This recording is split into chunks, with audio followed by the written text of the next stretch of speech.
সরকারি চাকরিতে কোটা পুনর্বহালের প্রতিবাদে গেল বছরের জুলাইয়ে ফের শুরু হয় কোটা বিরোধী আন্দোলন। বৈষম্য বিরোধী ছাত্র আন্দোলনের ব্যানারে শুরু হওয়া শান্তিপূর্ণ এই আন্দোলনের প্রথম শহীদ রংপুরের আবু সাইদ, যার মৃত্যুর পর ধাপে ধাপে এ আন্দোলন রূপ নেয় সরকার বিরোধী বিক্ষোভে, যার চূড়ান্ত পরিণতিতে ৫ আগস্ট পদত্যাগ করে দেশ ছেড়ে পালান তৎকালীন প্রধানমন্ত্রী শেখ হাসিনা।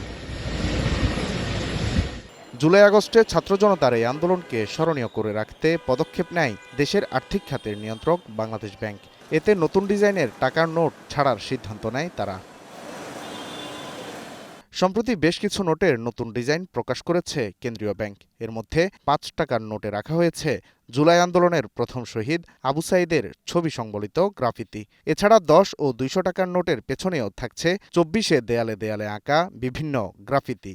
যদিও এসব নোট এখনও বাজারে ছাড়েনি বাংলাদেশ ব্যাংক।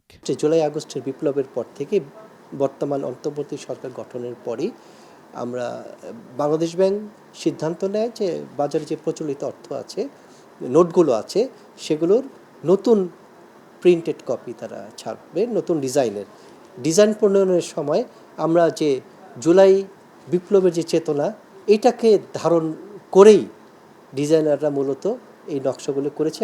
জুলাই আন্দোলনকে স্মরণীয় করে রাখতে বাংলাদেশ ব্যাংকের এমন উদ্যোগের প্রশংসা করছেন সংশ্লিষ্টরা। অর্থনীতিবিদরা বলছেন, নতুন নোটের ডিজাইন নিয়ে সমালোচনা করার মতো কিছুই নেই। না, এটাকে আমি নেগেটিভলি দেখি না।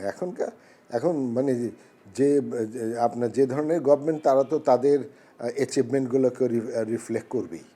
এটাতে আমি খারাপ কিছু দেখি না, তাই না?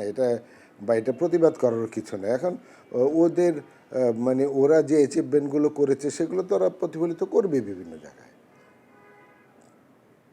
এটাতে আমি এটা পজিটিভলি দেখি। শিগগিরই আবু সাইদ মুগ্ধদের ছবি সংবলিত নোট বাজারে ছাড়া হবে বলে জানিয়েছে Bangladesh Bank. Walid Sakib, Star News, Dhaka.